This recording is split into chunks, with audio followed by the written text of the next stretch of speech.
right, it says that we are live, so I gotta wait till my other computer kick in to make sure everybody can hear me who's gonna join. Okay. I ain't done none. This is my backup channel doing this on, so I ain't okay. I can hear myself. Cool. Hopefully everybody else can hear me. I'll hardly ever do stuff on this channel. Um, okay, my man King Guys, what up, brother? What's going on, King Guys? See, he came in a bit. Um, I gotta get back in the habit and doing stuff on this channel. This is my backup. Okay. Yeah, this is my backup channel doing it on. What's going on, everybody?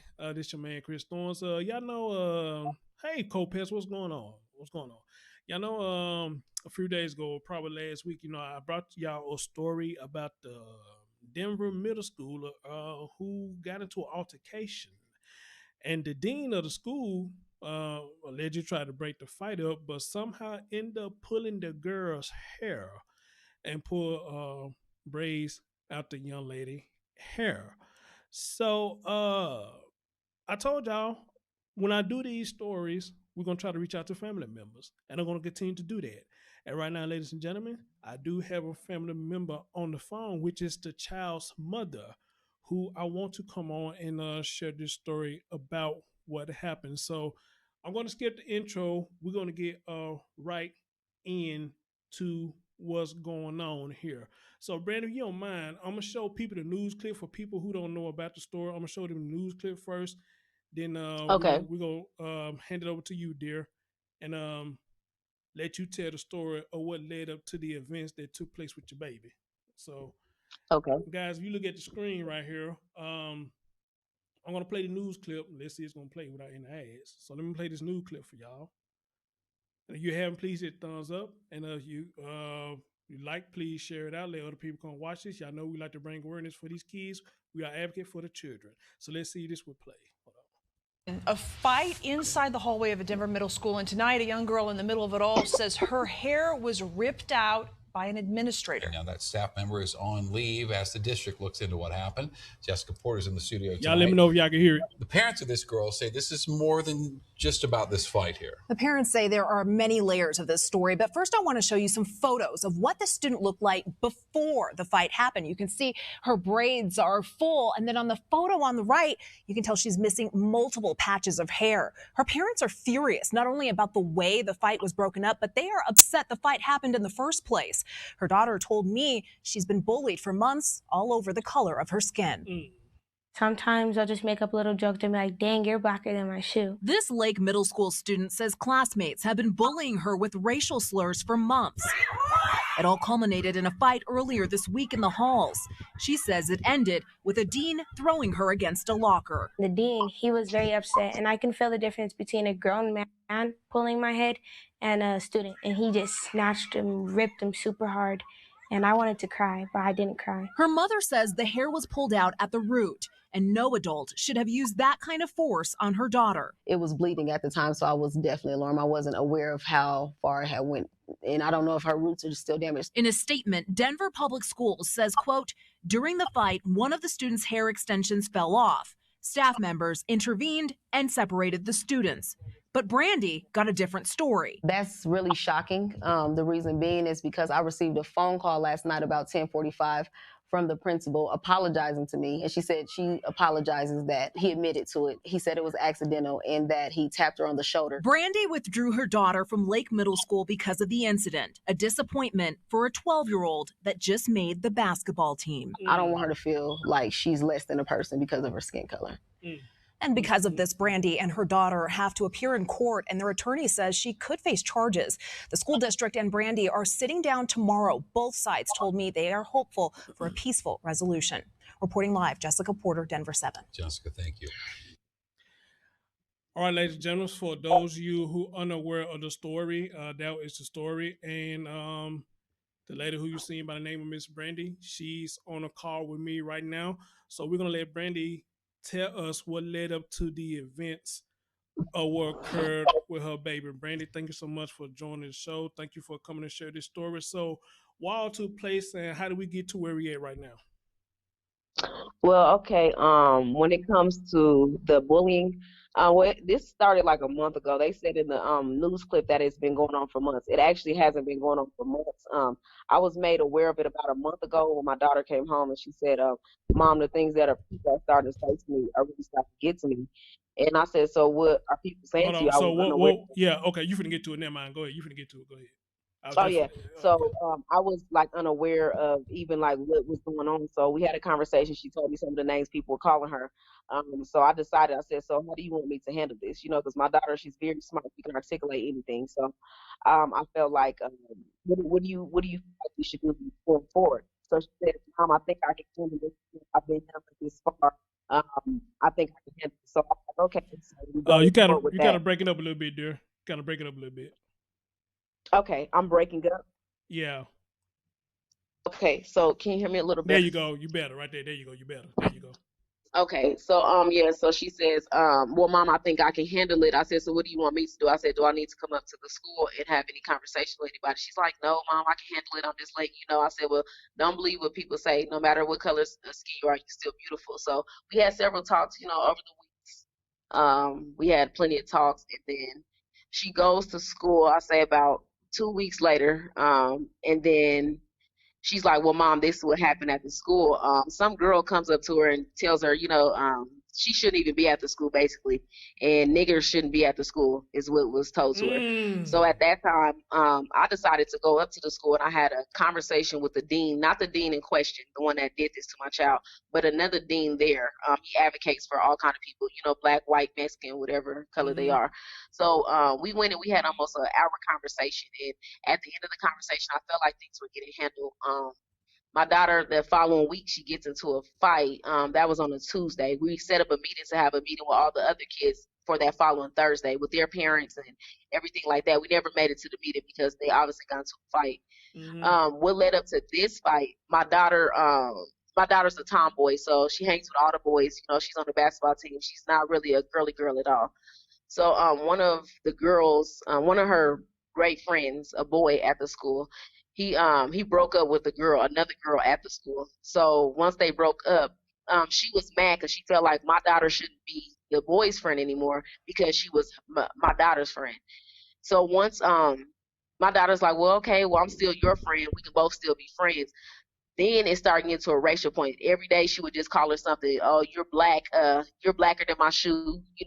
Or you're too dark to. That's why no boys like you. You're too dark for somebody to even like you. So it started getting racial.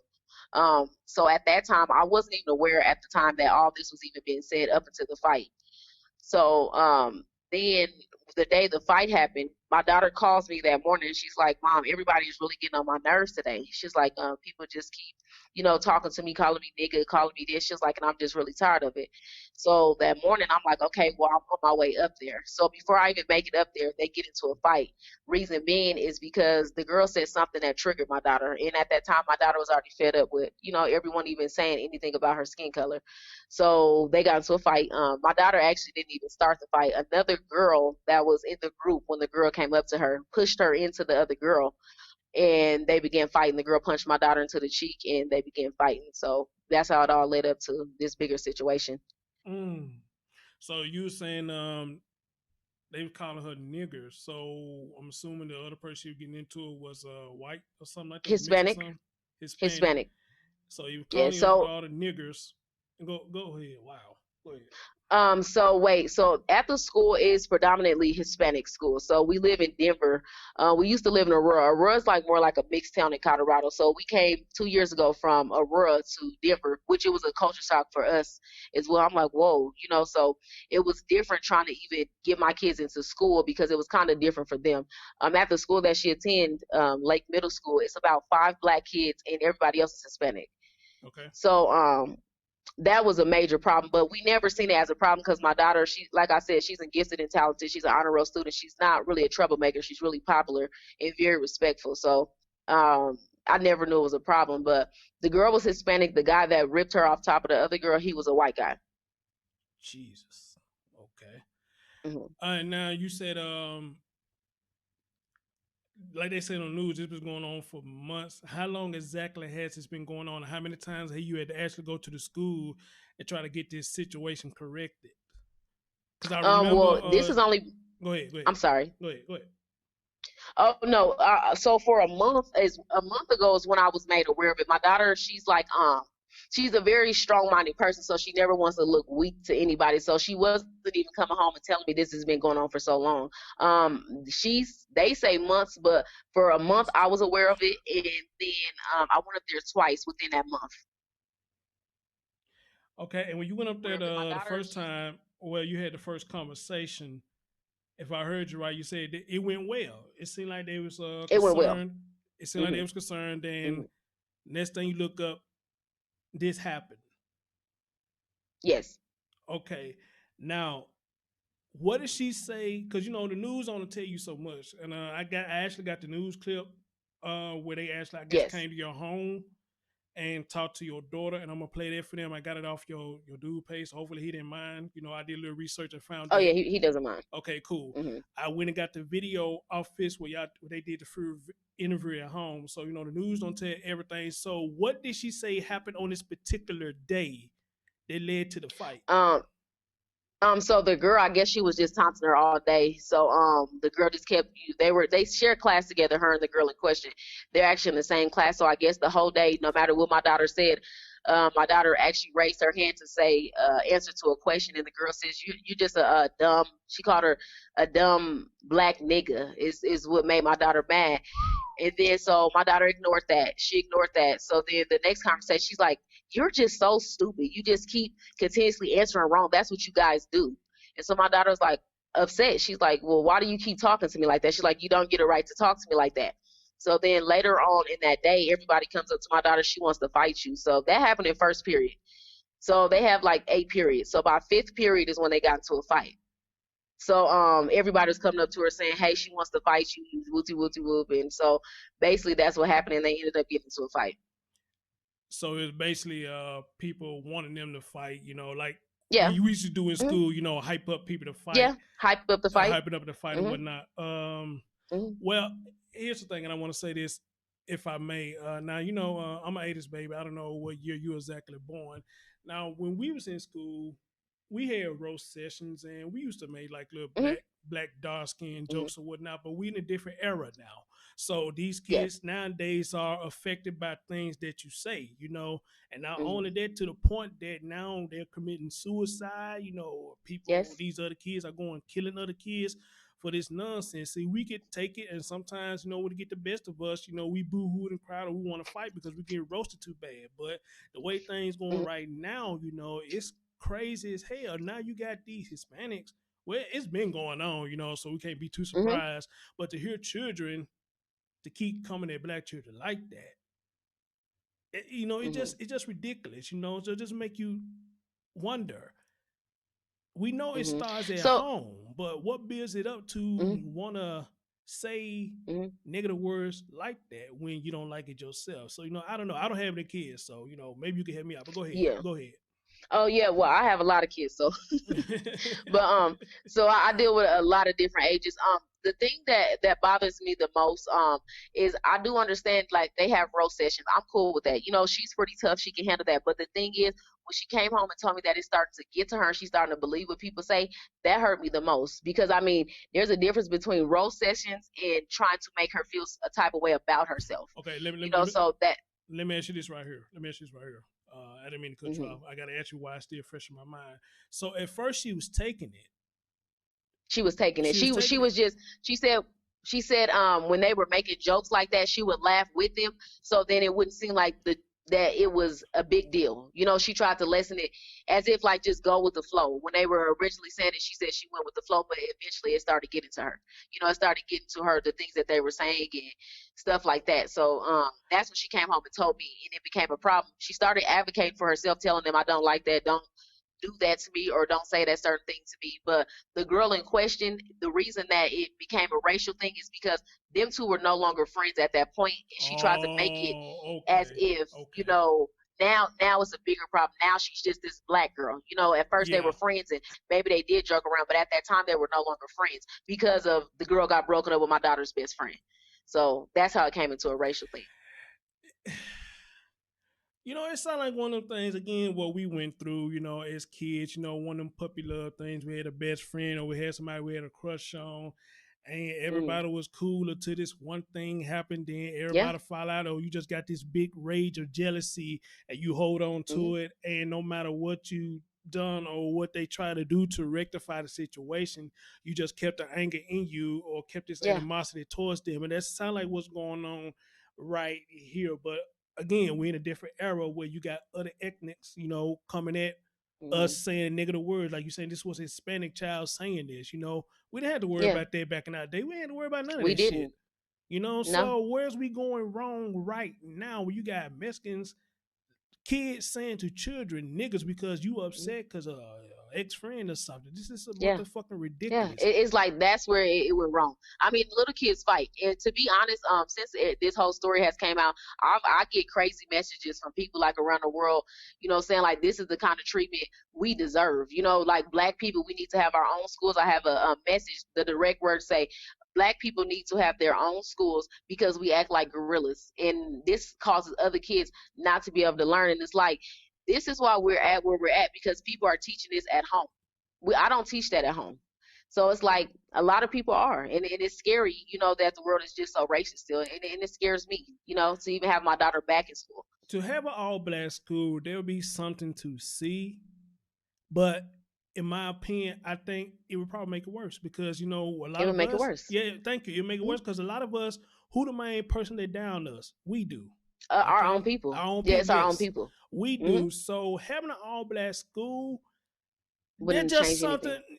I mean, I don't think it'll change anything, but it'd be something to remain to be seen because you got the ones, you know, who want to be the thugs, you got the one who want to be a class clown, Hmm. and you got the ones who really Hmm. want to learn. And if you say something to somebody as child, matter of fact, a perfect example, day before yesterday, I went to the bank trying to get a situation straightened out with the bank.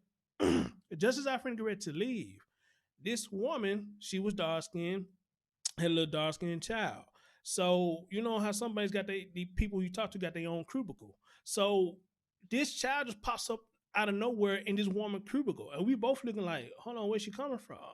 So this woman Hmm. finna get ready to go on lunch break, and the baby went behind her chair finna grab her chips and Mm. sandwich and everything, and she was like, Wow. "Ma'am, ma'am, ma'am." Wow. The lady was talking on the phone so much that she didn't even pay attention that the lady She was didn't even pay calling her attention to her name. child. So when she Mm. did, the lady said, "Oh, I'm sorry." So she came and got the child, and you know the lady was like, "Ma'am, I love kids, but you know you just letting your child run around here." The lady got mad at her, talk about, "Oh, don't get smart with me." She like, "I Yeah. wasn't getting smart Hmm. with you. You let your child come." I said, "Hold on, get smart with me."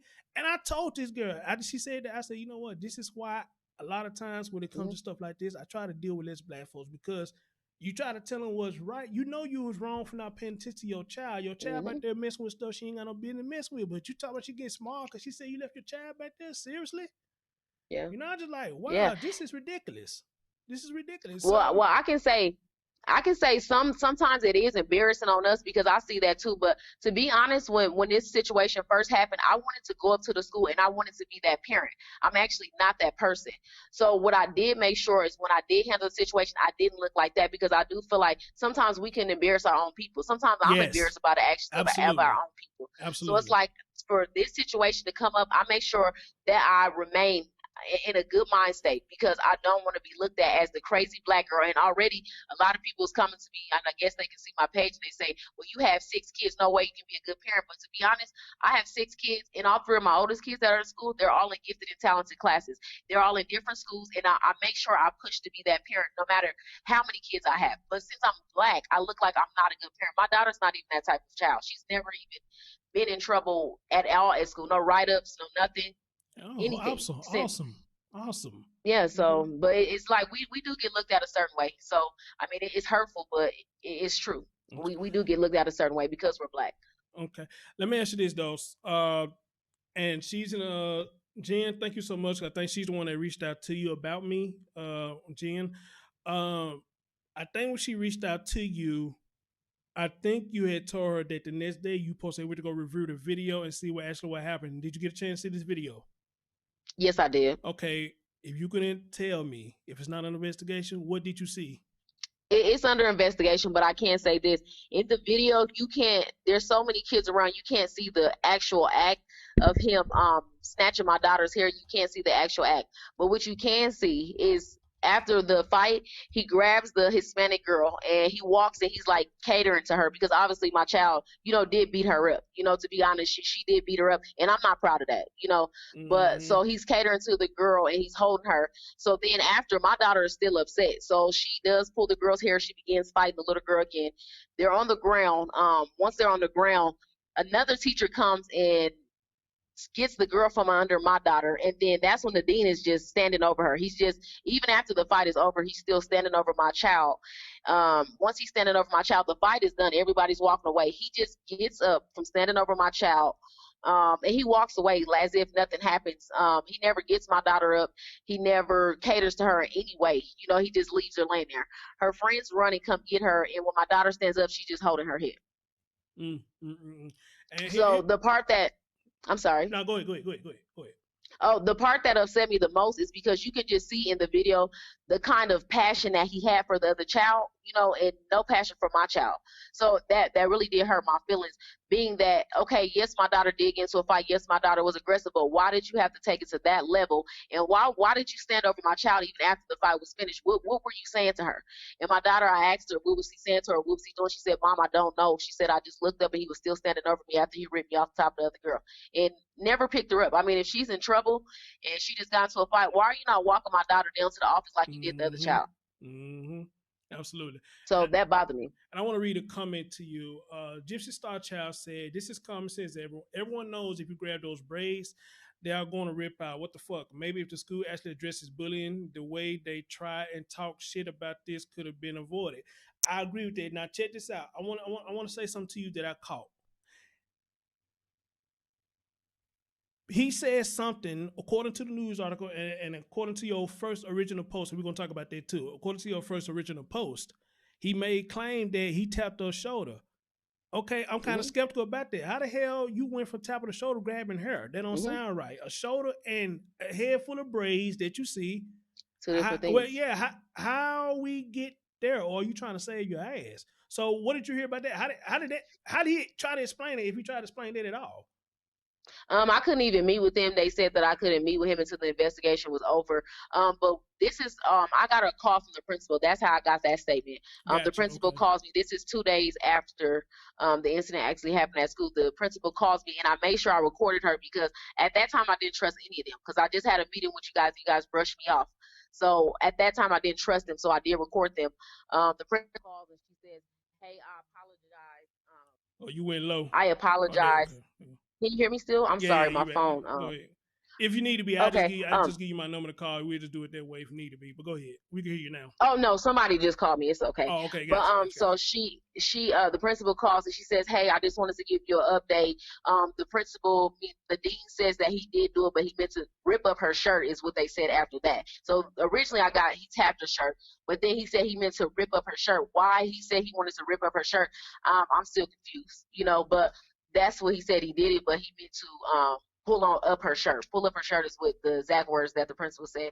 So once they said that, I said, well, can I speak to him and ask him why he missed her shirt in her head? And she said, no, you can't speak to him right now. I just put him on leave. So he went to school the next day, but they put him on leave that day after he admitted to it. Okay. So there's not a clear answer of why he said the shirt and the head. There's no clear answer on that. And then even when the news came out, they said that her braids just fell out. Braids don't fall out. The other girl did pull my daughter's hair, but there's a difference between pulling somebody's hair and yanking somebody's hair. You have to yank the braids out for it to come out at the root. Yeah, I heard a lot of people say that who probably following this story. But ladies and gentlemen, I'm on the phone with Miss Brandi Lindon. She is the mother of the young lady who we're talking about. Do you care to share what her name is? Do she got a you got a nickname for her? We just call it? She don't want her whole name to be out, but we call her Jordan. Jordan, okay.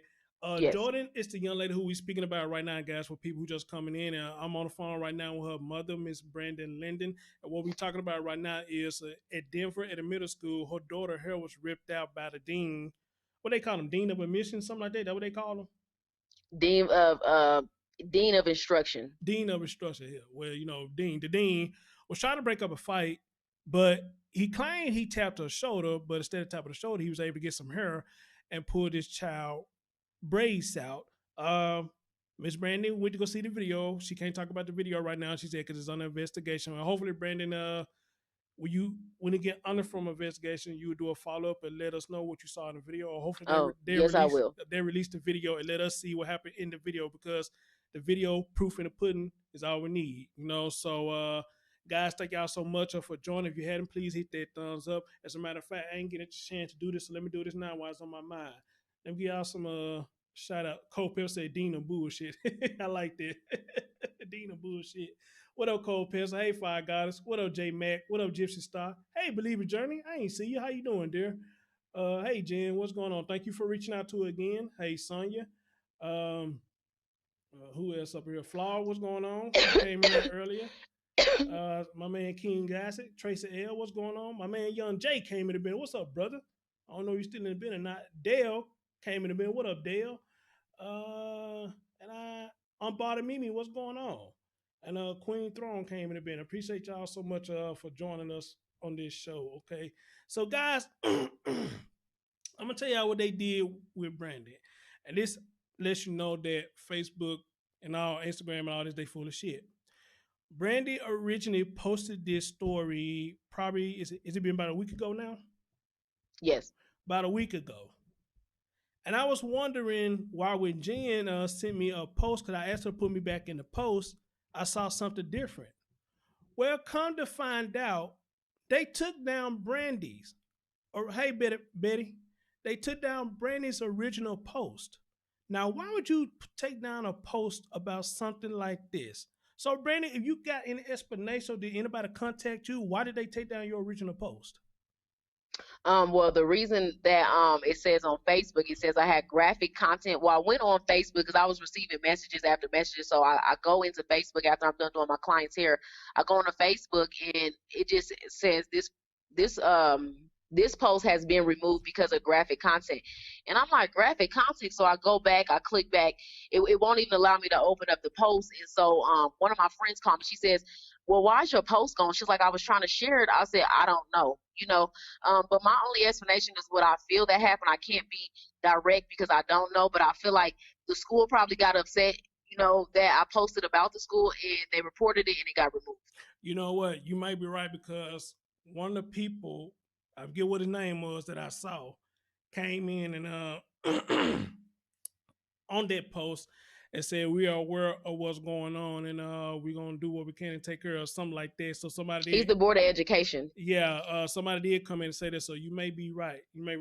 So far as this goes, this second post that you posted, I'm looking at it right now. So this one's still up. Yes, it's still up and nobody has reported, but it's the same exact story, just different pictures and more pictures, to be honest, more graphic pictures of what I would say, but it's exactly the same post. Okay, now how long they got you locked up for? I don't know. It just says I cannot write stuff on my page, nor can I tag, nor can I upload anything right now. So my page is just how it is, however it is right now. That's a damn shame. That's a damn shame. Yeah, but it's okay. I'm not really upset because I feel like my voice is getting heard. I've had several people contact me and they are making my story be heard. But I believe even when I went to go speak to the detectives, I will talk about that. I went to go speak to the detectives. They are trying to open up a case for child abuse right now. When I went to the interview, I'm not really confident that he will get charges pressed because in the interview they did keep speaking on whether the other girl pulled her hair. But as I told them, another girl did pull her hair. The little girl did pull my daughter's hair. That's not a question. The thing is, the way that she was pulling my hair, she held onto my daughter's hair. When my daughter's braids was removed, it was yanked. Not only did they yank them, but it takes a different type of strength than a little girl pulling on your hair. Right. So. Right. And ladies and gentlemen, I'm going to read to you the post because I want everything to get out. Y'all know what we do over here. We try to get everything out. So here's Brandi post. She posted back up. Is Chris with you right now? Chris is at work. Okay. Because I would have loved to have him speak on as well. Guys, here's what our post says. It says, my 12-year-old daughter was in a physical altercation at Lake Middle School in Denver, Colorado. After I previously came up to the school last Friday for racial discrimination. Y'all heard that? Racial discrimination. urging teachers to have a meeting with the students. This eventually led to a fight. The administrator at the school did not break the fight up properly. He grabbed my child by her hair, ripping out over 10 braids in her head, leaving her bald. He is now on administrative leave. This is what my child head looked like before and now after this incident. He has admitted to it and put on administrative leave. I went down to the police station district, one in Denver, Colorado, and proceeded to press charges, and I still have not been able to only receive an incident report. Please, please help get my story heard. Facebook deleted my original post, but I will continue to share. I want you to continue to share this. I don't give a damn how many times they take it out. If I got to help you, it's on my page too. So if I got to help you, I will help you share this story out as well, because this needs to be brought up in the light. It don't need to be shadowed. It needs to be brought up. So for you, the original post to even get mad, I wouldn't even call this graphic. What I call graphic, they actually was showing the fight all over the place. Now that's graphic, but you just showing what's the aftermath of what happened to this child. You can't even do that shit, you know?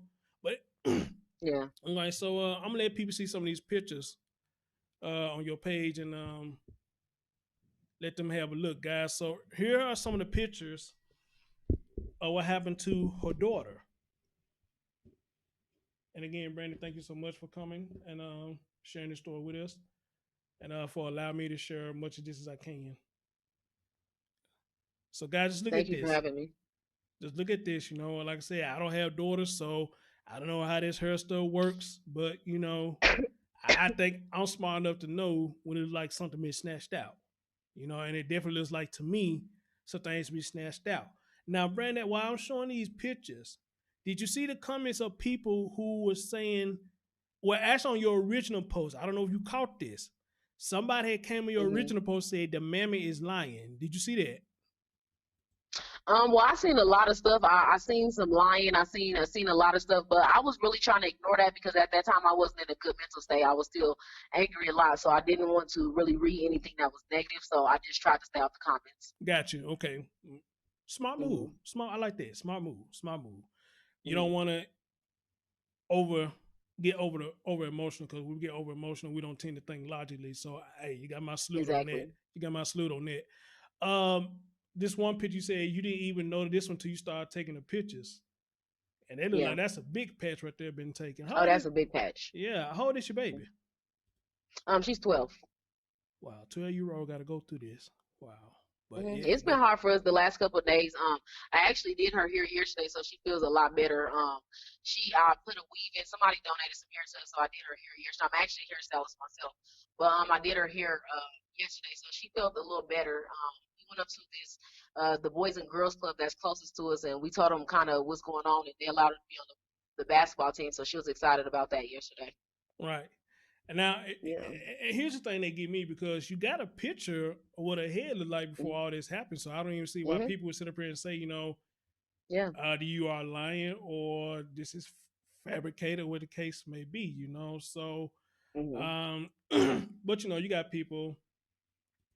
I don't know. Again, what I've learned, is people always want an audience. So even if they did say, you know, that it was fake, I know it's not fake. So it wouldn't bother me for them to say that, but it does affect me as far as my child, because what we're going through right now is a real situation. And how I see my daughter cry sometimes, and you know, the emotion she's been going through since it's happened, it's not fake. You know, it's like nothing about you're going in and out, dear. You're going in and out. Oh, I'm sorry. Can you hear me a little better? I can hear you now. Yeah, go ahead. Yeah, I said, like what she's been going through for like the last couple of days, you know, the emotional mindset, it's been a lot. So for everybody to say it's fake, I mean, that's weird. You know, it's just something for somebody to talk about, because somebody always wants a story, but there's nothing fake about what's going on. Honestly, it's kind of rude to even say something like that is fake, because you don't know about the daily stuff. I mean, it's a post on Facebook, but there's stuff that goes into this. There's a daily fight. There's a lot of kids even commit suicide. So when I'm leaving the house and I have to leave her by herself right now, I have been worried, you know, because I know she's kind of depressed right now. I do know that because she sleeps in more. My daughter's up at usually 7 o'clock. She's an early person. Ever since she's been 7, she sets her alarm clock by herself, and she's up by 7 o'clock, even if there's not school. I don't know what's going on there, but you still going in and out. You come in good for a minute, and then you'll go in and out. You go in and out. Okay, you want to call me on my phone personally? Yeah, let's try that. See how that works. I'll send over my phone number now. All right, cool. All right, bye. All right. Guys, again, I want y'all to understand, when doing stuff like this, it's not easy. It's not easy hearing these stories, and better yet, it's even hard if you have children and you're going through something like this. Amen. That's why, I'm glad to have this woman on the show, just like anybody else who want to come and tell their story or what happened with children. I'm glad to have them on the show. Now, a lot of people don't know about this story because, again, another story that's being shadowed, that ain't being out just like Antoinetta.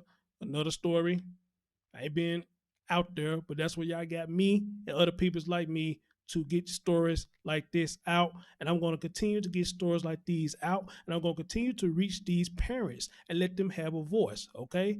Because, on the news, they only going to show so much. And I'm going to show you how to ask for a full interview, but they only show you so much. But when you come on a show like this, I want you to really express yourself. You got to cuss and do whatever. I'm going to let you express yourself because we get to say what you cannot say on the news. Amen? It's stuff not easy to do. And for somebody like her, it's not easy to talk about. But Jen, thank you so much for bringing this to my attention. And thank you so much for reaching out to her. And Jen is in the chat room. Thank you so much, dear. Let me give her a call.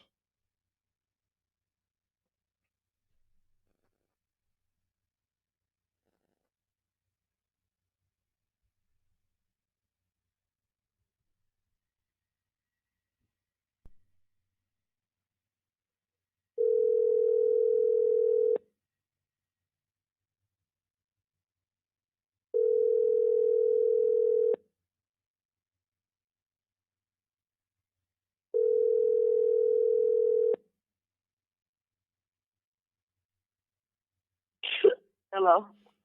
All right. It sounds like it's much better. It's much better. All right. If you can remember where you was at, you can pick up from there and we continue from there. Oh, okay. I was just saying, like, with the people saying that it was fake, that it does bother me that I hear that people are saying it's fake. Reason being is because it's a real situation. I mean, even outside of the Facebook post of what I was saying, it's like we deal with this on a daily. It might just be a post to a lot of people, and they feel that at the moment, they feel emotion at the moment, but we're going through this on a daily basis, and I see, a lot of kids, her age is like a vital age. And when they come into themselves and how they view themselves, how the world views them, that's very important at this age. So when it comes to, like, I see a lot of kids committing suicide, I worry about my child. Yes. When I leave and I have to go do something and she's out of school right now, it worries me. I don't know how she's emotionally feeling. I can see how she's feeling on the outside, but I don't know inside how she feels. So, I mean, that affects me a lot. You said earlier what I could make out when you were going in and out. You said, she's sleeping in late. She's not getting up early like she used to. You said you're getting kind of concerned about that. How early usually we should be up? Since my daughter was about 7 years old, she's always been like a really smart kid. She's been setting her alarm clock since she was about 7, and she'll wake herself up for school. She'll get up. Now that she's out of school, I see her even like on weekends though. She used to get up still at 7. It don't matter if my daughter stays up till 3 a.m. She's up at 7. So even right now, she's not woke. She's at home right now, but she's still asleep. But she's been sleeping until about 11:30. I've been having to wake her up and tell her go get in the shower or go eat. Make sure you eat breakfast. And it's like I know this is affecting her in a major way, even though she's not vocal about it. She is. I know it's affecting her because I see her patterns as a parent. I'm aware of what my child is going through. And you are absolutely right. Stuff like this does affect us as a child. And yes, because I'm like that, I wasn't very vocal with my mom or my dad, and I'm still to this day not vocal with them. My mom really did make me feel like she was the type of person I'd come and talk to. Whenever I feel the urge here and there, I'll go talk to her, but I talk to my dad more than I talk to my mom. Even now, I would talk to him more now than I talk to my mom. But even there with him, I'm still closed up on a lot of things, because a lot of stuff, and this is what I tell people, and you let me know you agree with this or not. When stuff happened to us as children, grown-ups tend to believe we forget. But we don't forget a lot of shit. Just because we don't say nothing don't mean we forgotten. Amen? Right. Yeah. And right. That's true. And that's a lot of stuff that happens to us that we do not forget, and we keep suppressed with a lot of stuff. Now, people say it's not a good idea, let it out.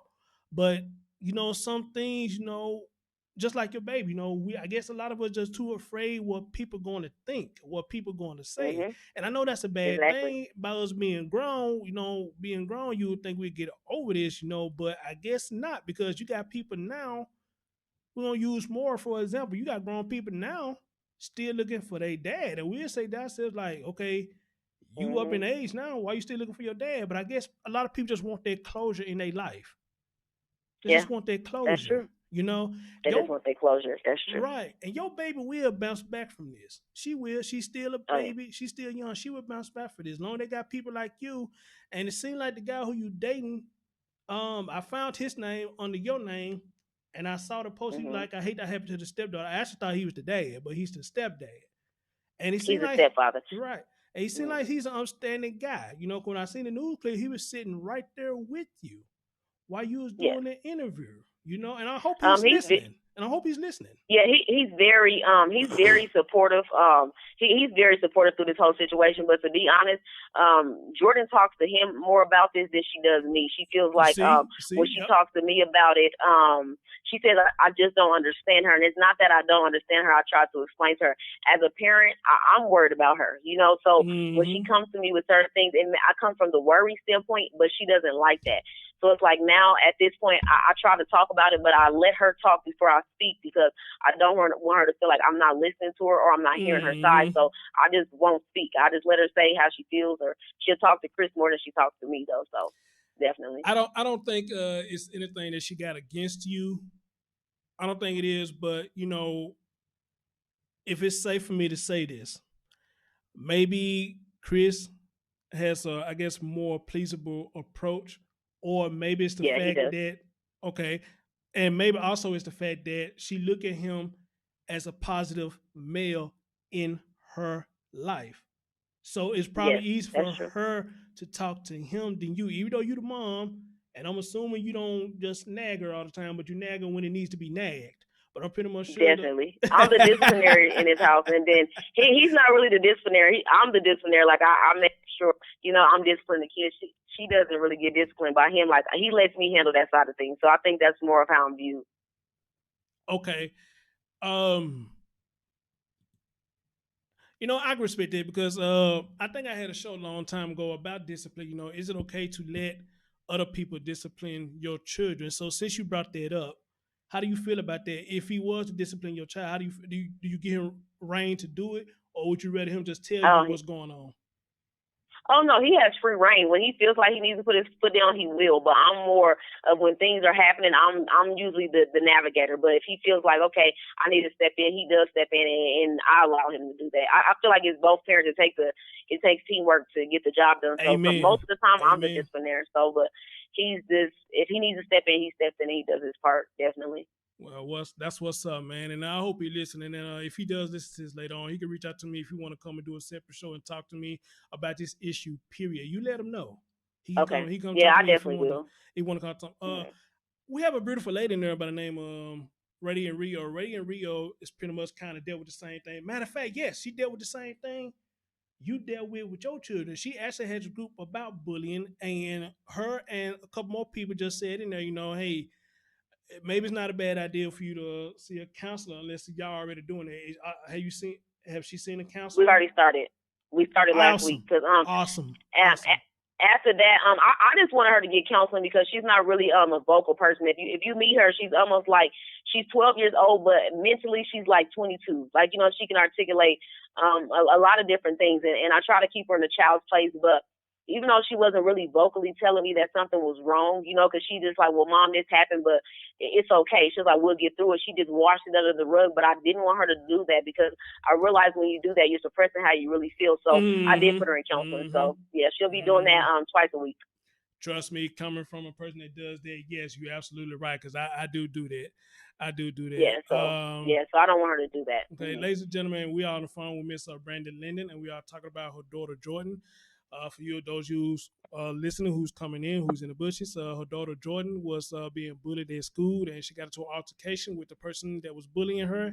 And what ended up happening is the dean of instructions was claiming to break up the fight, but as he was trying to break up the fight, he ended up pulling her daughter's hair and ripped out 10 braids.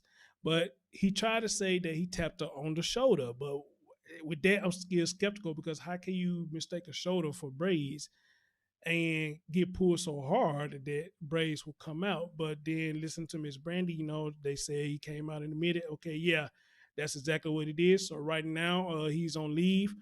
Miss Brandi says she has seen the video, but she can't talk about the video right now. So we'll do a part 2 about when she see the video or they release the video. Hopefully they release it so I can show y'all what actually happened. And we are talking to the mother right now. And I thank you again, dear, for joining the show. Y'all haven't got the lights up. Please get the lights up. Guys, what I'm going to do for y'all right now is we're going to play the interview when they talk to the daughter. I think it's this one right here. Let me make sure this the one. No, it's not the one. Let me go to this one right here. Okay, this is the one right here, guys. And I'm going to play y'all the full interview of what they had with this baby and let y'all hear for yourself. Actually, me personally, I'm surprised she was able to do that. She wasn't nervous about doing it or anything. It looked like she spoke very well during the interview. So we're going to listen to the full interview, guys. And this is the interview with the news. What's this lady name that's sitting across from her? What's her name? Jessica. Okay. Miss Jessica from... I believe it's Jessica. Okay. Talks with Miss Brandi, daughter, about the incident that took place. So, ladies and gentlemen, let's have a listen. Talk to me about how that fight got broken up. What did you feel? Well, the first time the fight got broken up, in the video, like in the short video, you can see that my friend got on top of me. She grabbed me, and then the dean also grabbed me because I got laid down because the girl was still on the ground, and I got back down trying to hit her again. And the dean picked me up on my shoulders, and like my torso kind of. And then the second time, he was like he was comforting her, and he was like holding her, and we were. Is that what you were talking about when she said the second time he was comforting the other girl and holding her? Yeah. Wow. Mm-hmm. Wow. Okay. Well, my daughter laid on the ground and he never even picked her up. Jesus. All right, let's continue. We were by the 6th grade bathroom, and I went behind her and I grabbed her by her neck because like she was still saying little things, and I was like, okay, this is not finna slide. So I went to go grab her, and then I started punching her and hitting her, slammed her into the stairs on the 6th grade door bathroom. And then the dean, he was very upset, and I can feel the difference between a grown man pulling my head and a student, because in the first time, she pulled one in the back that was already. Okay, explain this part to me. I must have missed what you said. She said she went and grabbed her by the neck. She started punching her. Now, this after the fight started or before the fight started? What happened right here, what I'm hearing? What happened? Okay, so the fight, they fought twice. So they fought originally. So they're fighting in the hallway. They're fighting. So that the dean in question, he comes and he grabs the girl. He wraps his arm around her. He walks away with her. At that time, my daughter, she was still upset. She grabbed the girl by her hair. She starts punching her again, and she's on top of her at the point. That's when the incident happened with the dean.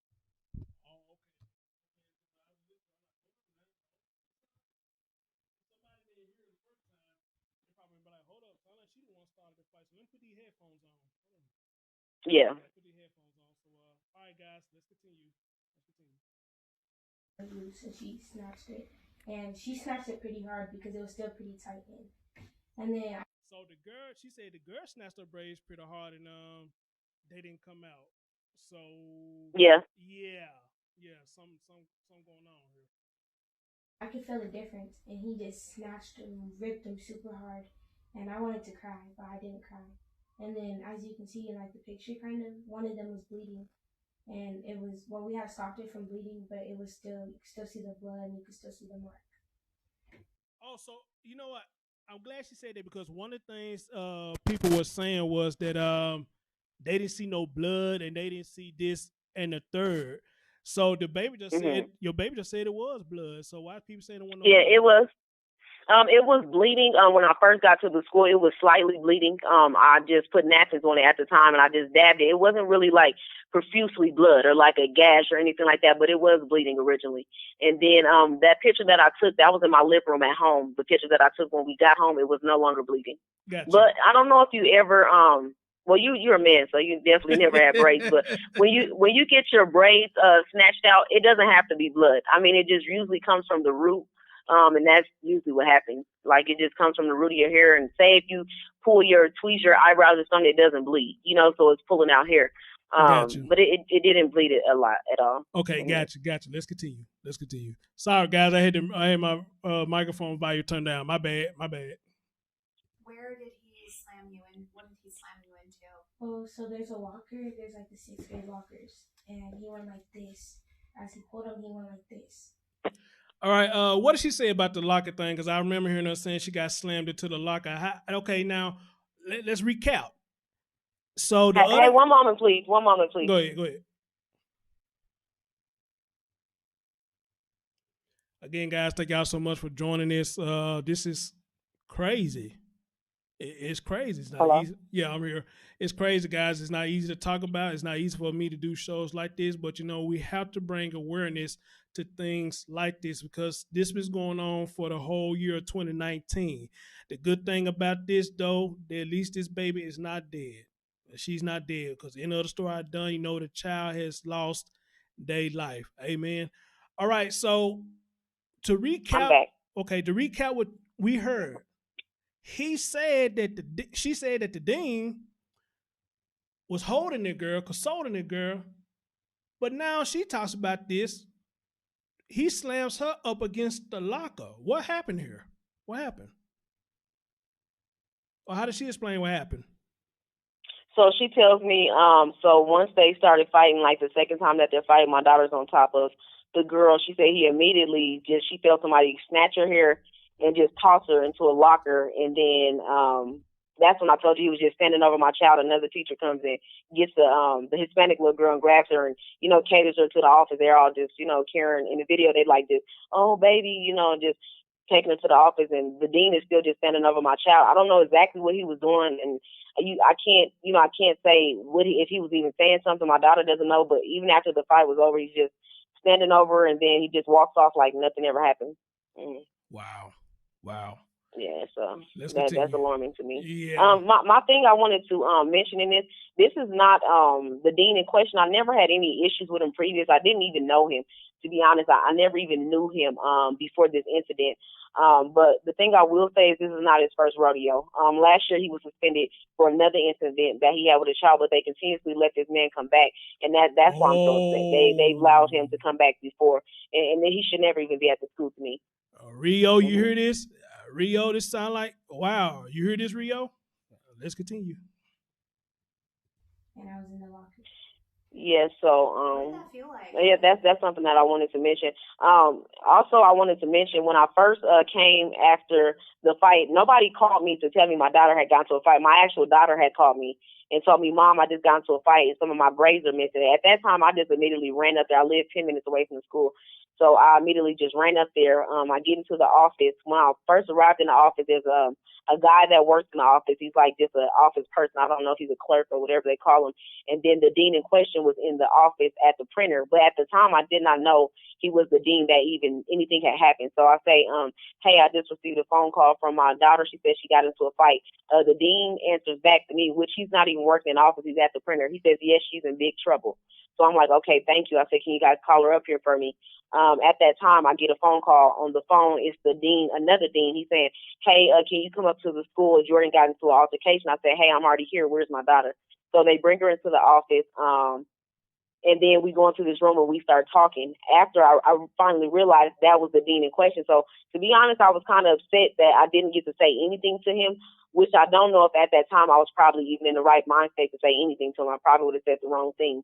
But I just wish he would have told me. I feel like even if it was an accident, he would have said, hey, you know, during the fight, your daughter, you know, I accidentally pulled her hair. Some of her braids came out. I would have been okay with him saying it was an accident. But for him to just say she's in big trouble and not even make me aware of what had happened, it kind of felt like he tried to cover himself to make it seem like, yeah, to cover himself to make it seem like, well, she did get into a fight, so they'll think that it was the other girl instead of just admitting, you know, hey, I made a mistake. That bothered me a lot.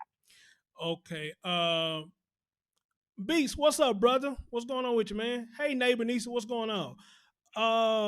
Brandi, Sonia said, Chris mentioned taking her baby to a dermatologist.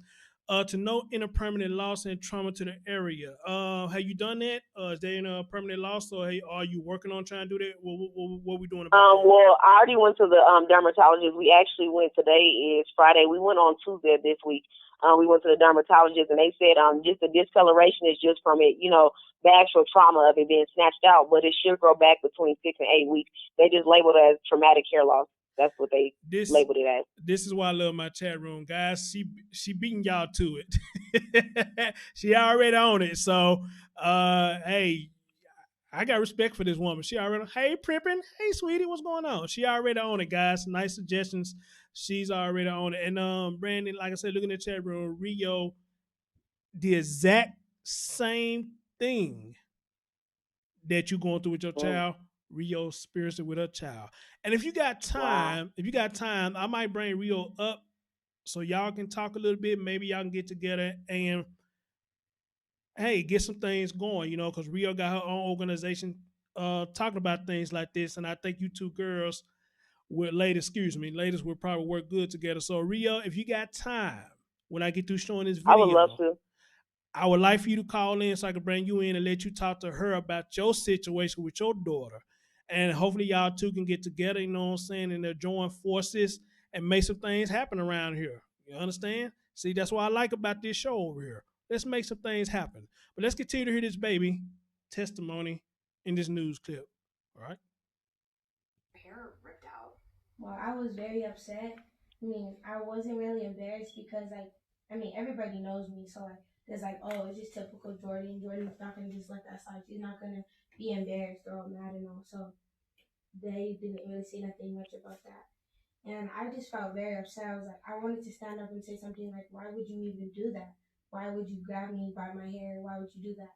Do you see me as an aggressive person or something like that? Were you shocked that an adult would kind of put hands on you like that? Yeah, he could have picked me up like he did in the first fight.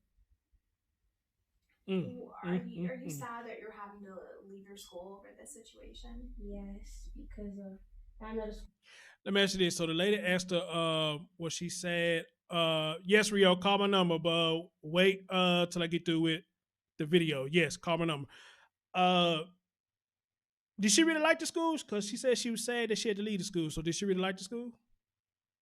She liked the fact that, I say for the last 3 months, she really was excited about making the basketball team. So for the last 3 months, every Sunday, gotcha. She would go to the rec center and she would just practice. So she finally made the basketball team. So that's why she's really sad about leaving the school. Man, jeez. So she can't take that credential with her to the new school, and they can just give her credit for that and let her train with them. Or y'all working on that? That's what I'm working on. So to be honest, right now, she wants to go back to school. She don't want to go back to that school, but she wants to go back to school. But I'm at the state as a mother. I don't want her in school at all. So I want to homeschool her, but she's not that type of person. She's like a social butterfly. So she doesn't want to. But right now, she wants to get back in school. But I haven't chose a school or anything like that because I'm just worried. But I've probably got to, I'm trying to push myself to get over that worry and put her back into school. Got you. Let's continue. Well, I have very, very many friends there, and I just got onto the basketball team, and I'm hoping at my next school that they will let me on the team because I worked very, very hard to get on the team, and amen, little young one, amen. I switch schools that I wouldn't be eligible to play on their team because I could just be just as good as I was on my team. And my friends, I'm very gonna miss them. I'm gonna miss some of my classes, like my language art class. Oh, poor baby. He taught me a lot. He taught me many words, how to use words in sentences. And I was also my homeroom teacher. So that's very important to me. And the deans, I really liked our Friday's assembly. One of our head dean, he made assemblies and he talked to us and it would help most of us out. And yeah. That bullying that you were experiencing, did you even think of it as bullying, the words and stuff they were saying? No, not at all. Just hey, it's normal. Are you hoping in your next school that things are more positive, that people won't treat you that way? Yeah, because if I go to a school that's closer to here, I know most of the students there, and we're very good friends. So But I don't know, other students there, I could possibly say the same thing, but this time I wouldn't just laugh at it or nothing. I would like use my voice because hey, I have a voice for a reason. You good? Let me. Brandon, that's sad to hear. She's really saddened by this. And it sounds like to me she's not even more concerned about the fight. She's more concerned about leaving the school where she made friends at. I guess if it's safe to say, she's not one of the types to say, I'm gonna let this one apple sport a whole bunch, because I made a lot of friends, and I'm not gonna let this one person just say She did. everybody's bad. Yeah. And to hear her in this interview, it saddens me to hear that because she's really saddened by this. And it sounds like she's worried about. And Rio, you can call now, and it sounds like she's really worried about if this has affected her credentials. Yeah. And I hope it hasn't affected her credentials, considering that for what we're hearing, there was other people starting this, not her. There was somebody else starting this. So, Yeah. but a lot of times, they just look at the fight itself where Mm-hmm. using altercation. So, that's what we're gonna look at. And I hope not. So, Brandon, please, dear, keep me posted on this. This is my actual number. Did you eat That you're breakfast? calling me on. Yeah, so keep me posted about what's going I'm on. Her sorry. You can father, go you back to sleep if you want to. talking to me? Are you about to get up? Okay, you can go back to sleep if that's what you want to do. Is that her you Hello? talking to now? Hello? Is that her I'm you talking sorry. to now? Yeah, she had just came in because I kept hearing noise, so she just came in and she said she was sleepy, so she was going back to sleep. Oh, okay. But yeah, my bad. I'm sorry. What were you saying? Hold on, give me just a minute. Give me just a minute, because I think this is Rio calling in right now, and it is her. Hold on, dear. Hold on, Rio.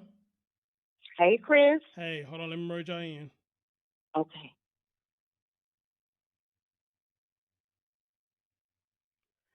Brandi. Yes, I'm here. Okay, Brandon, we have Miss Rio on the phone, and Rio is in the chat room. But before I let y'all talk, let Rio tell you what was going on with her situation. What I was just saying to you was, it just saddened me that she's talking the way that she is, and she's very sad about what happened. And if you please keep me up on what's going on with this, because like I said earlier, even though she's not the aggressor for what we're hearing, the fact is that she was an altercation, and they might try to hold that over her head. So, please keep me Exactly. updated on this situation with your baby. But we have Rio on the phone, and I would like for Rio to talk to you because this sounds similar to her daughter. So Rio, Brandon, Rio. Hey. Hi, Brandy. Hey, how are you? I'm wonderful. Nice to meet you, and I'm so sorry that it's under these circumstances. Yes. I live in Missouri, and my daughter experienced some of the exact same things that you're speaking of. Our saga started in 2017, and I was actually writing the teachers and emailing the superintendent regarding her issues. They carried over into 2018, and I'm making a long story short here. And my daughter was being bullied because they said she was too proper. She talked white. She was this. It was always an issue.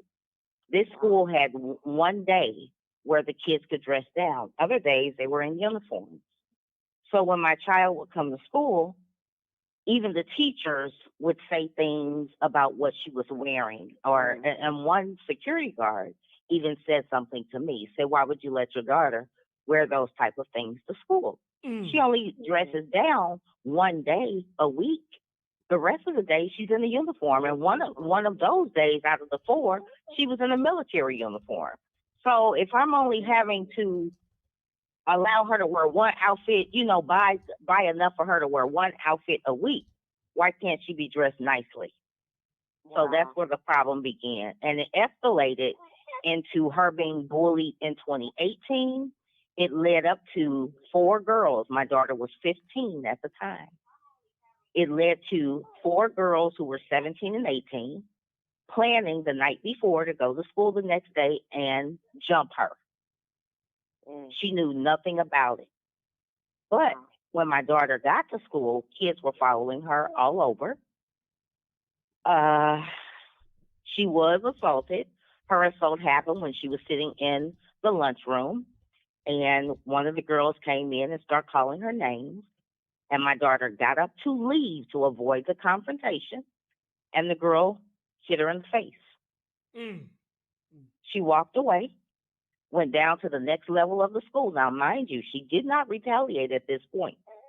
She went down to the next level of the school, and everybody forgive me. You guys know I have a grandbaby. And when I heard your show, Chris, I'm going to tell you, I actually pulled over. I pulled over. I'm pulled over in a park and just holding the baby here talking to you. This just intrigued me so much that I just wanted to stop and listen. Well, I appreciate that. So that's where I am, and I'll send you a picture, Chris, of Maddie and I sitting in the car in the park. That's where I am. Well, But thank you. to go on, and I get upset when I say things about this. She was assaulted a second time. The girls followed her to the lower level of the school, and they met her in the middle of the hallway. She went down one flight of stairs. They went down the other, and all four of them attacked her. Because she fought back, she was suspended from school, and every privilege she had was taken away from her. My goal is to change the policy in the Missouri public schools, where if a child is bullied and assaulted, then they should not be held accountable for having to defend themselves. But I would really, really, really like to discuss more what went on with your child. Right now, I am in a legal situation with the St. Louis Public School District. I do have a YouTube channel where you can see the videos of actually what happened during that fight and what has been happening since then. But I would really like to make personal contact with you. Chris can exchange my information with you, or I have a Google Voice phone number where you can call me. I have started rallying all over the country because when my story was on the news twice, and then I started a YouTube channel, I have heard from parents all over the country, from all over. And teachers, when they get involved in the St. Louis Public School District, they are bullied and retaliated against as well by the superintendent. The schools don't care what's happening to your kids. Stop it, Madison. Stop it. The only thing that they want to do is protect themselves from liability. So there is a lot going on. I heard the situation with your daughter, and I would really like to connect with you, so we can talk more and you can hear about what I'm trying to do across the country, because my daughter was bullied so bad, it actually led her into contemplating suicide. Rio, Chris, are you there? I'm here. Hello? I'm here. You can't hear? You can't hear Rio? Hello? Yes, we're here, dear. Brandi, you still here?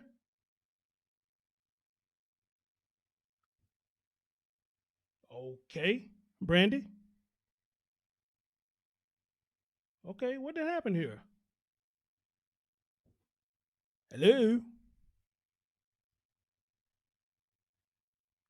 Okay, that's weird.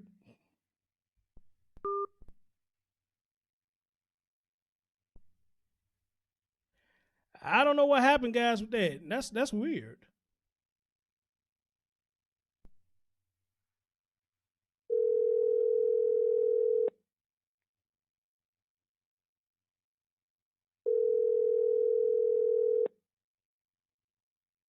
Hello? Hey, did the phone go out? Cause I was calling your name. I didn't hear nothing. Did y'all hear me? No, we couldn't hear you. We both were still talking. I don't know what happened because she like, Chris, can you hear me? I'm answering y'all. I can hear y'all, but some reason y'all could not hear me. So did you hear everything she was saying? I heard everything she was saying. Okay, but when you I was just couldn't hear you. yeah, when you was talking to her, I couldn't hear you, but I can hear her. Yeah, So I can hear her. okay, this is crazy. Rio, you still listening? Jesus Christ. Oh, hold on. Let me see. Can I bring her back? That's crazy. Yeah, I can hear her, but I couldn't hear you. Okay, hold on. Let me see if I can bring her back. Hold on.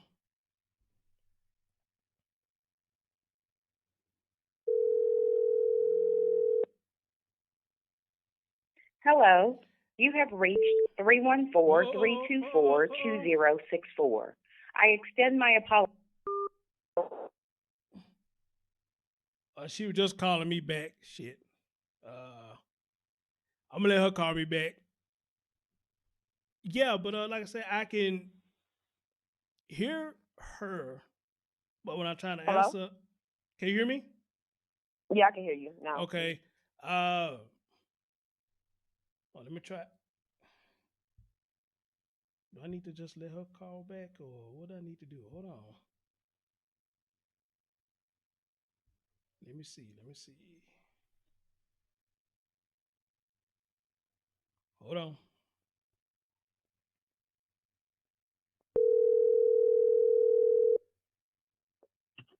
Chris, Yeah. Hold on. I don't know what happened. I don't need her. Brandi. Okay. Brandi, Okay. you still here, Brandi? I can hear all y'all. Okay. I don't know what happened, Okay. Rio. I can hear you, but apparently y'all couldn't hear me. So, well, go ahead. Continue what you're Okay. saying too. Continue what you're saying Oh, too. okay. Okay. I was just saying I'm actually sitting in the car with Madison too. I had to pull over. Did you hear me say that, Brandy? Yes, I heard everything you were saying. I just couldn't hear him. Okay, Yes, ma'am. okay. Yeah, I was so intrigued by the conversation. I pulled over with my grandchild so I could listen to this show and talk as well. Absolutely. Okay. But there is a movement going on across the country right now. It didn't start with me. It's not going to end with me.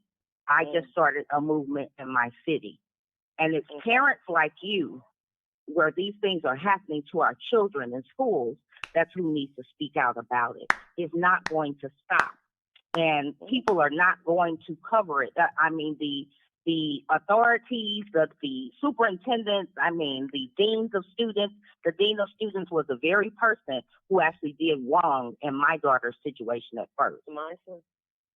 He took my daughter after the fight. I was not notified about this fight. 4 girls, ages 17 and 18, attacked my baby.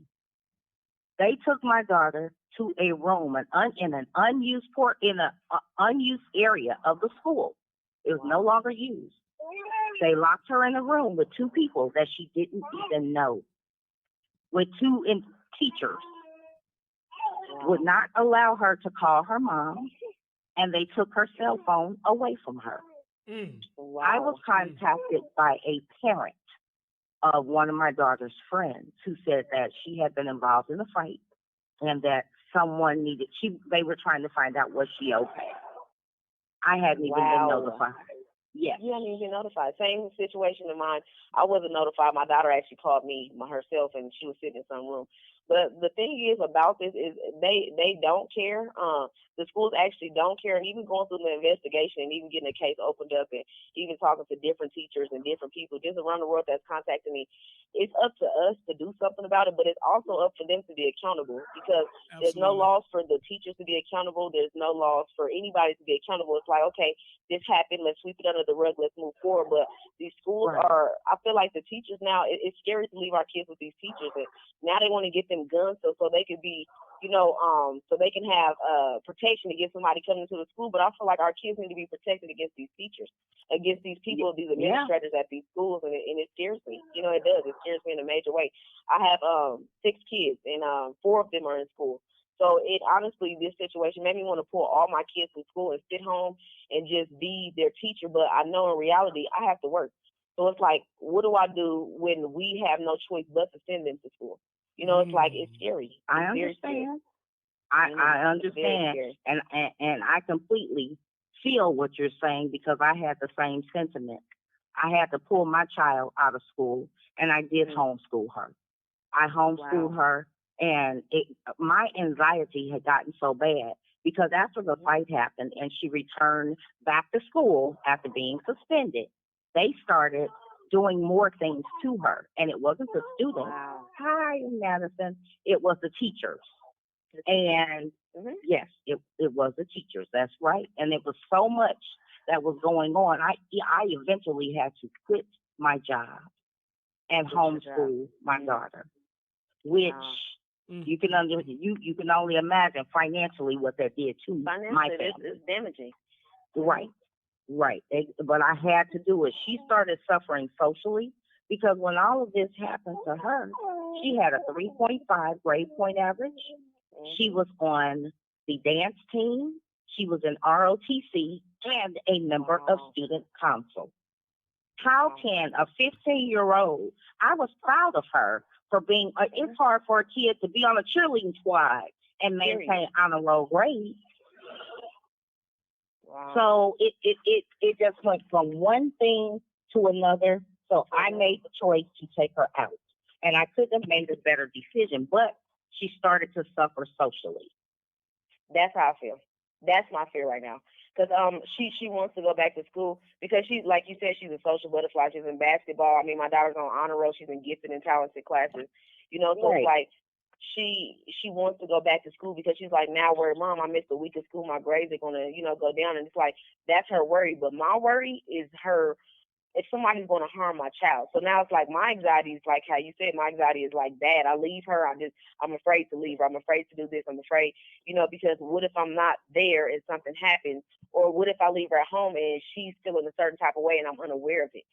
So it's like, it's a big, it's a scary place to be in, and it's like, I'm sorry that happened to your child, but something has to be done, and it's like, we keep being quiet, we keep sitting back, we keep allowing this, and even since this situation, I have people, just random people and messaging me racist stuff, and I'm like, this is why we're at in these schools. Oh, it's crazy. It's like they say, well, Black people need our own schools. My daughter's a baboon. Black people should be treated like this because this is how, it's just so much racist stuff. It made me actually cry the other night. I sat there and I read some of the stuff, and I'm like, what? I can't read these messages because we're at a place where it's okay to be racist and it's okay to be vocally racist, and it's unacceptable. And it's like not okay. And it's not okay. It's never okay. Not at all. Y'all don't know. Can y'all hear me this time? Go ahead, Chris. Yeah, we can hear you. Y'all don't know how much this makes me feel to have two people. I know it's crazy to meet like this, but sometimes we meet people in crazy situations. To have two women who dealt with the same situations and talk about the situation that happened with their daughters. Same thing, damn near. Same thing. And I think it's actually becoming systematic. Like across, yes, I believe that all of the schools, are like, well, this is, if this happens, to keep us out of liability, or having any liability to do with it, then we'll say the student did this. And it's starting to happen, the same story across the country, especially with the way that the staff acts. The same story. Absolutely. Ria, I'm going to give Brandi your number so y'all can talk more, and hopefully y'all can get together and blow this thing out the water. Along with my help. And share my Facebook. I have a Facebook group, and share that as well, Chris, with her zero. It's called Zero Tolerance. Bullying leads to suicide. Amen. Okay. Amen. Yeah, I definitely want to be a part of that. Amen. Please join my Facebook group. And I have some people that'll handle those bullies that are bullying you now in your inbox. We'll find that's out. All it is Yeah, that's what it is. And it could be even some of it could be allegedly some of the staff of the schools even. Because that's how I feel, and that's why I worry. That's why I worry. Yeah, so. Real thing. Yeah, one of my bullies knew too much. Yes, and I'm so glad you had this show, Chris. Shout out to you. Shout out to you in the chat and everybody. No, I'm not looking at the chat right now. I got a 10-month-old mouse her on my she's creepy. But yes, please, and anyone who wants to join that group. Chris has been a member and a mod of my group for a very long time, and one of my biggest supporters. Just even when I just needed to talk. He's a great person. He cares a lot about children. But I would love to talk to you maybe in your state, you can do some of the things that I have done and get your organization going. That's right. We need to fight back. Amen. Yes, definitely. Rio, Definitely. thank you so much, love, for calling in. She needed Oh, to hear your side of the story, and you're welcome. and I will give her your information so y'all can connect with each other. Please do, and I'll be in the chat. And have a great weekend and happy holidays to everyone. You too, Happy dear. holidays to you too. You too. Take Thank care. you, dear. Bye-bye. Thank you. Thank you. Brandi, again, dear, thank you so much for coming on the show and sharing your story. Again, your baby, she will bounce back for this. It may take some time, but she will bounce back from this, you know. And to hear her on the interview, she just sounds so saddened that she has to leave. Like I said, I don't even think she's just too much worried about the fight. She's just worried about the people who she consider her real friends that she's leaving behind, you know. Yeah. And she's that's taking a toll on her. Plus, you know, she was making progression, and I guess she feel like that's going to get taken away from her as well. But I hope not, you know. So you please keep me updated on what's going on with this. And again, it's Chris, he want to speak to me, you know, hey, I think he as a man need to have his voice heard too. Me and both can speak on this subject, period. Not just for her, but the subject, period. And about having positive males in these children' life. Okay? But we got any last words, All right. dear? Thank you so much, Chris. Hey, no, just take care and hopefully we can get this resolved. And anybody that has questions or in the same situation, I feel free. My line is open. Call me. Any questions, any information you may have for me, just be in contact. I'm okay with that. No doubt, no doubt. Brandi, thank you, dear. And if I don't talk to you before Christmas, Merry Christmas to you and Happy New Year. Now we'll talk again soon. Same to you. All right. Bye. Thank you, dear. Thank you. You're welcome. Bye. All right, guys. There you have it. You know, she came and shared her daughter's story. It's sad. It's still sad, even though, Jesus Christ. Hey, JoJo. Hey, boo. You know, it's just sad. You know, things like this has to happen. Things have to go this far. You know, and the fact that the man showed more love to the other person and then showed the same amount of affection towards her daughter, because it just wasn't one people fighting, it was two people fighting. So, you know, what made you feel like that one is more deserving of passion than the other one? You know, both of them deserve passion. Amen. You know, it's time out for us grown as people sitting here showing favoritism to these children with all this shit that's going on with children. Amen. And that's a big problem too, you know, us grown people showing favoritism to children. You know, we don't treat children all equally. Now, don't get it twisted. Now, you got some children that just straight up out of hand. I get it. I get it. But still, when it comes to something like this, every child should be treated equally. And that's another thing y'all heard the baby say about the fact that he didn't really show her no compassion, like he didn't even give a damn about what was going on with her. That hurt her too. That hurt her. And it sounded like that hurt her more than the fight did. Amen. What did I do so wrong, sir? That you can't show me that same compassion that you're doing this person right here? Not only I got to fighting with, but this person called me all types of niggas and everything. According to the mom, they called me all types of niggas and everything.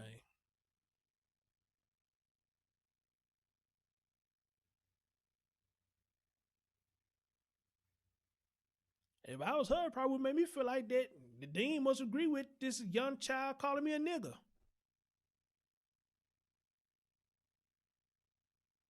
Right, Beats? Clickish. Because if I were her, I would feel like that you agree with her calling me niggas and shit. That's why you show more compassion for her. Not saying that he did, but it probably made me feel like that. And now you got people sitting here coming to the mom, leaving all these fucked up ass messages for what? This would need to happen to niggas? Really? No, I mean, don't get it now. A lot of us are horrible people. We are. Don't get it twisted now. We are some horrible people. But what about the ones that's not horrible?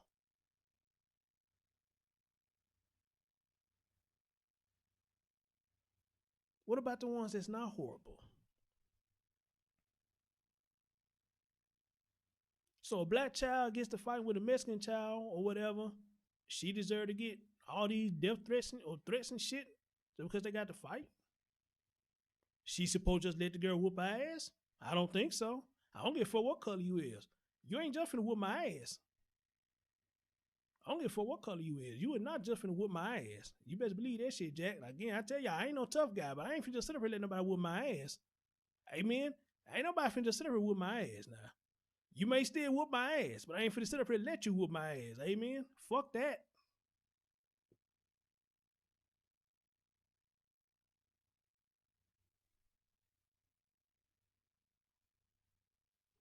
But for those y'all who heard her in the beginning, where people was in there saying, she said people saying, we need to start our own black school. That's why we need our own school. It would be fine and dandy if that did happen. But we all know that a lot of us ain't gonna get along. We're not gonna keep that school up. We all know that. But I want to keep hope in mind that if that does happen, maybe it will be a good thing. But we know it's not. We know it's not. Because other from this, we the only people that hurt each other more. We do.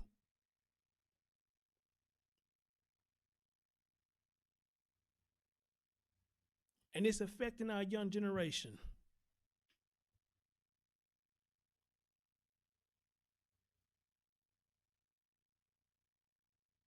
And that baby is sad that she got to leave this school after making progress, getting the basketball team, and all this and the third. She's sad about that. She's more sad about that than the fight.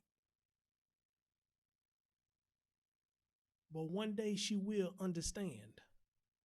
She will understand.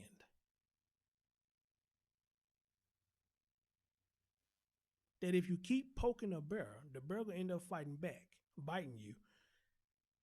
And at that point, something more sinister is going to end up happening. And your mom probably is preventing that from happening. Because these kids, like I tell y'all be hot about what kids can do to people. Y'all keep talking about what kids can do to people, man. These kids can fuck you up. I don't give a damn how old you are and how tall, how big you is. These kids will fuck you up. So if they keep poking at this girl, she could be one of the other kids I'm doing a story about that she fucked somebody up because they keep fucking with her. So, dear, if your mom letting you listen to this, she may did the right thing by pulling you out that school because that girl keep fucking with you. You might do something that you're going to regret. Now, I'm from the 80s. We didn't have to worry about that shit. We fight and we be friends the next day. But we in a whole different era. Y'all fucking up, folks. Y'all fucking them up. Y'all actually getting mad and coming back to the school shooting motherfuckers as young as 13 years old and 12. Amen? So, dear, listen to the sound of my voice. Your mama probably did a good thing by getting you out that school because that girl keep fucking with you. You're going to fuck her up. And in a way, you're going to wish it hadn't happened. So you will understand one day, dear. You will understand one day.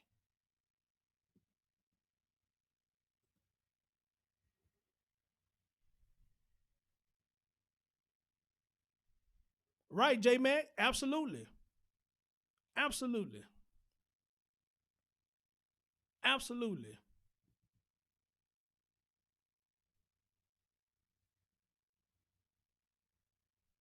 Joseph said that segregation didn't remove racism. Nope, it didn't. No, it didn't. My man B said he favored that girl because she was a lighter complexion. I put money on it. More likely. More likely. And he probably agreed with the lighter chick calling this girl all types of niggas and shit. But I didn't get a chance to ask Brandi now because Brandi said in the beginning the girl was taking the insults. She laughed it off. But I forgot to ask her, or I tried to ask her, but I think we got on something else is, okay, when did it start getting offensive to her? Because when I was going to school in the 80s, we made black jokes. We made up dark-skinned jokes. I told one dude, looked like he stuck his finger in the socket. He was so black. And we laugh at the shit.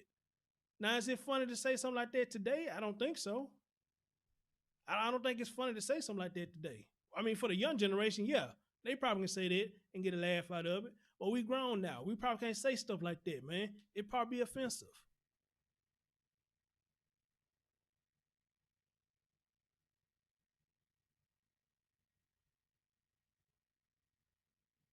And y'all heard what she said on the news. She said something, some girl talk about you so black, you look like the bottom of my shoe or something. Now, if I was a kid, I probably would have laughed at that. Because it probably was funny in the motherfucker. But even with them jokes in this area, you know, it takes a toll on kids. It takes a toll on them.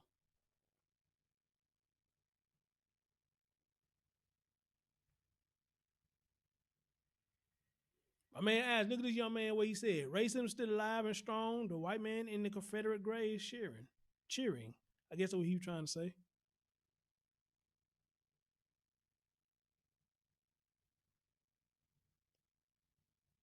So again, guys, it's not easy doing what I do or anybody do speaking on these children. It's not easy, but I feel it needs to be done. And to have this mom come speak on this situation of her daughter, that is a damn positive movement for me, as well as I talk to anybody who has children and I do a story on them. Because I told y'all, we finna start reaching out to people who is involved in this shit, who's family members, friends, or whatnot. And look what I'm doing now. You ain't got too many people doing that. With the help of y'all, Jen, if she's still in the chat room, with the help of y'all, she reached out to this mother and got this mother on the show. Fire Goddess reached out to Antoinetta and got Antoinetta to come on the show.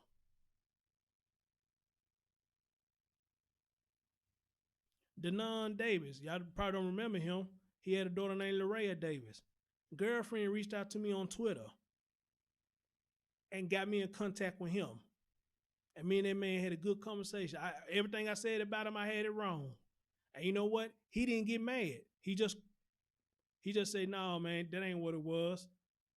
He said the reason he get mad, he said, because you know, people looked at how I put it. He said a lot of people looked at it like that. He said, but that's not the way it was, though. And I'm gonna tell y'all something good that came out of that. His grandmother came in the comment section and said, thank you for giving him a voice. The non-Davis grandmother came in my comment section and said, thank you for giving him a voice.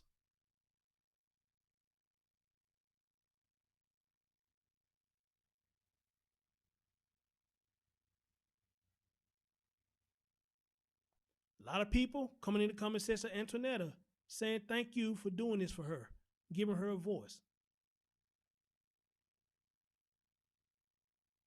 And I say it again, I even give Rika dad a chance to come tell his story.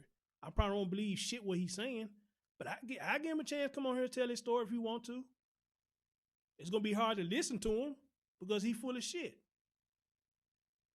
But I just want to be fair. If he came out and said, dude, I heard your show with Antoinetta, let me tell you my side. I'd be like, all right, dude, let's do it.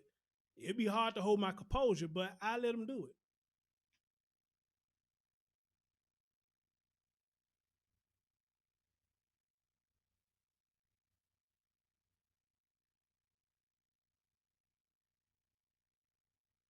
I ain't no popular guy on YouTube. I ain't trying to be popular.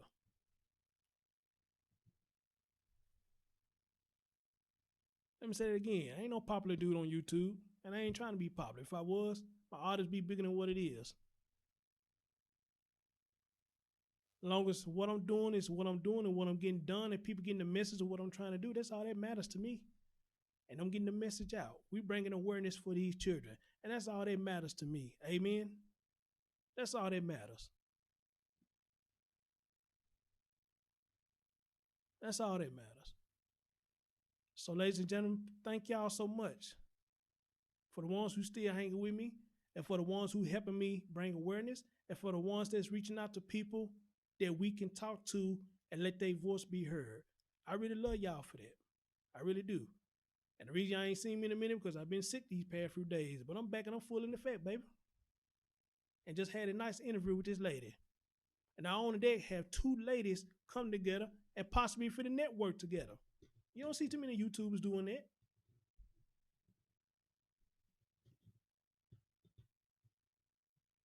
These two ladies never met. One heard of the story I was doing got them on the phone, and I'm going to make sure they get in contact with each other so they can network together. Amen. Amen.